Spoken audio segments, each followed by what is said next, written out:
We are jumping right into a rant, and this rant was inspired by a comment not left on this channel, a comment left on an everyday carry video I published to my main channel, and the individual who left this is named Mr. No One. They said, "Next video, how I managed to run the world's largest mic review channel, keep up a weekly podcast, make content about watches, wallets, and pocket knives, all whilst maintaining a 50-hour per week day job." That would be a fascinating video for me because I just don't understand how you do that.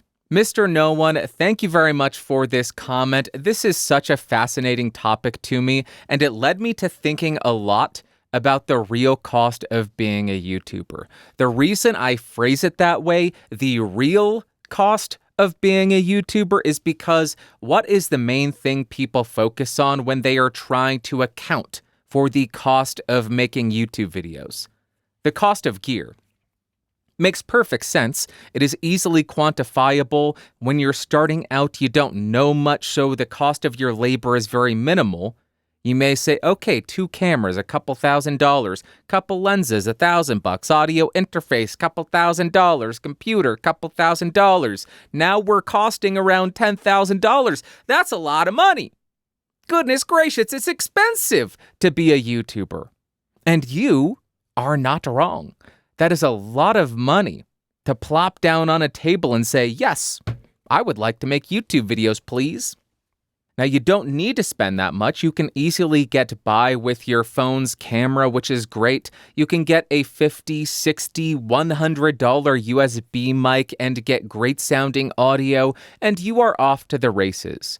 But if you are trying to build up a fully fledged YouTube studio and you are pulling information from larger content creators, you can easily get that cost figure way up into the stratosphere. $10,000? Who would spend that much money on YouTube? But what is way more expensive? What costs a lot more than $10,000? All of the hours that you put into making YouTube videos. And that is what led to me logging how I spent every single minute, every single day for an entire week.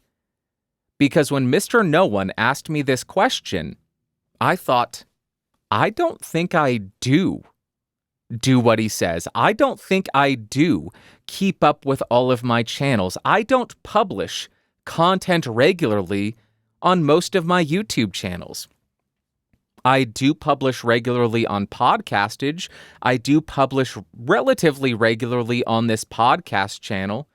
But as far as watch content, there's no regular release schedule. I may try to do that, but I don't have the time. With my music channel, I very rarely put anything out. On my personal channel where I read Grimm's fairy tales, very rarely put anything out there. So I think Mr. No One is being a bit too kind, maybe a bit too generous by saying that I managed to run the Mic Review channel, a weekly podcast, while also making content about watches, wallets, and pocket knives. Because I don't. All of that other content, all of those other channels take a backseat to Podcastage, which is my main focus, as well as my day-to-day life.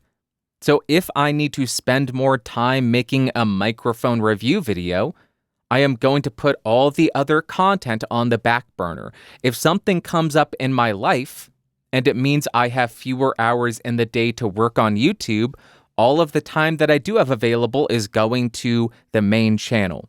The other channels take a back seat. But I went ahead and logged every single minute. I am not going to read every day to you because that would just be miserably boring. Miserably boring. I will give you a top-level summary. I typically wake up around 5:30 or 6. I will work at my day job from 6:30 to 3:30-ish, and then check my email a little bit later in the day as well. From 3:30 to 5:30, I do a little bit of exercise, I make dinner, I eat, I relax for 2 hours, and from around 5:30 to 9:30 or 10:30 or 11, in some cases, I will work on YouTube. That is typically the main channel. Then I will do the podcast, which takes up pretty much all Sunday. And with any free time that I have left, which seems to be dwindling by the day, that is where I will that's where I'll try to squeeze in. Why did I? That was the craziest thing. I literally just replaced an R with a W. I try. How embarrassing. But I will try to make content about wallets, watches, pocket knives, reading Grimm's fairy tales, anything. But as the pressure that I put on myself for the podcastage channel has grown, as the testing has expanded, I have fewer and fewer free minutes over the week to make content about anything else. So that is my typical day. I will just give you a rundown of how many hours I spent each day on YouTube. Day 1, 4.75. Day 2, 5.75. Day 3, it was my Dungeons and Dragons day, half an hour. That's it. Day 4, 5.25. Day 5, which was a Saturday, 9.25 hours. Day 6, which was a Sunday, 9.75 hours. And day 7, 5.5 hours. What does that mean? In 1 week, I spent 40.75 hours on YouTube. And what does that tell me? Instead of making YouTube videos, I could go get a second full-time job and earn an annual salary of $60,000 plus every single year. And since I have been making YouTube videos for 8 years, let's assume I didn't get any raises over those 8 years, I have foregone about $500,000 in salary by making YouTube videos instead of getting a second full-time job. When I quantify things that way, it makes me second-guess a lot of decisions that I have made. And that is why time is the real cost of being a YouTuber. I have spent a lot of money buying gear to make videos with, to make videos on. It is nowhere near $500,000. I could be $500,000 richer. I could own a home. I certainly have made nowhere near $500,000. But once you start looking at it through this lens and understanding that your time, that your labor can be valuable, it makes you view your entire journey through a different lens. It allows you to understand why your time is the biggest cost to YouTube. People may look at the Podcastage YouTube channel and say, oh gosh, that is such a stupid idea. He spends so much money on equipment, buying equipment to make videos. Gosh, how much has he spent? $100,000 over 8 years maybe? He spent that $7,000 on a microphone to review. All very true. Terribly irresponsible financial decision. Terribly irresponsible business decision. But how much was my time worth? Well over $400,000, nearing $500,000 if we are conservative with the estimate, with the salary. But let's go ahead and be a bit more conservative. Let's say I only spend 20 hours per week. Let's assume that I only earn $20 per hour. 20 hours times 52 weeks for every single year times 8 years. That means I have spent 8,320 hours on YouTube. With a $20 an hour rate, that means I have spent $166,000 of my time on YouTube. Even at that rate, that's a lot of money. I certainly have not been paid $166,000 for making YouTube videos. I don't think I have spent $166,000 buying equipment for YouTube videos. So in this more conservative estimate of my time being spent on YouTube and the hourly rate that I am being paid, my labor, my time is still the greatest cost, the highest cost of being a YouTuber. And for most channels, they don't have this constant overhead for every single video. They don't run channels where they have to buy something every single time they want to make a video, because that's a stupid business decision. It is a stupid business model where you have to spend money every single time you want to produce a piece of content. That is dumb. That is a dumb idea.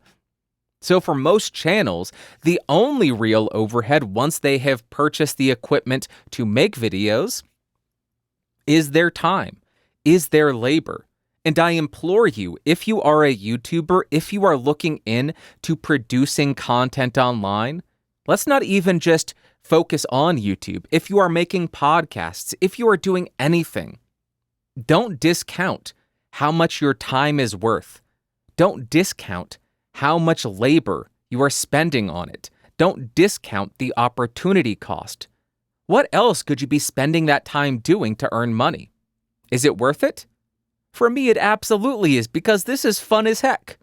Would I like to have an additional 20, 30, 40 hours a week so I can go out and have an actual life? Absolutely. Absolutely I would. But am I going to do it? No. I'm going to keep making videos. I'm going to keep spending 20, 30, 40 hours a week making YouTube videos. Every single year, I'll continue to spend $60,000, $70,000, $80,000 of my labor hours making this content. I would be very hard-pressed to spend that much money buying equipment to review. Even if everything that I bought was $1,000, there are only 52 videos in a year. That's $52,000 plus tax. So I would have to be buying equipment that is well above $1,000. Or buy some outliers. Buy an Elam 251. Don't mind if I do. Buy a Telefunken U47. Buy a Neumann M49. Don't mind if I do. By the way, Telefunken, Neumann, want to send me an Elam 251 or the new M49? I would love to record a podcast with them. That would be the dumbest thing. Kind of like me buying a U67, but you get the point. Quantify how much time you are spending on your video and determine what the opportunity cost is. Mr. No One, thank you very much for that comment, because it's always a joy for me to have an excuse to do a few very simple calculations. How many hours times how many weeks times how much you're getting paid gives you the actual cost of making a YouTube video. I love this stuff. I put numbers in Excel all day. I'm an Excel junkie. I didn't even use Excel for this, though. I used a financial calculator. I could have used a very basic calculator, but that's the one in the studio. So, Mr. No One, thank you very much. Let me know what you all think of this. Do you think the main cost is just equipment? Do you think your time is valuable?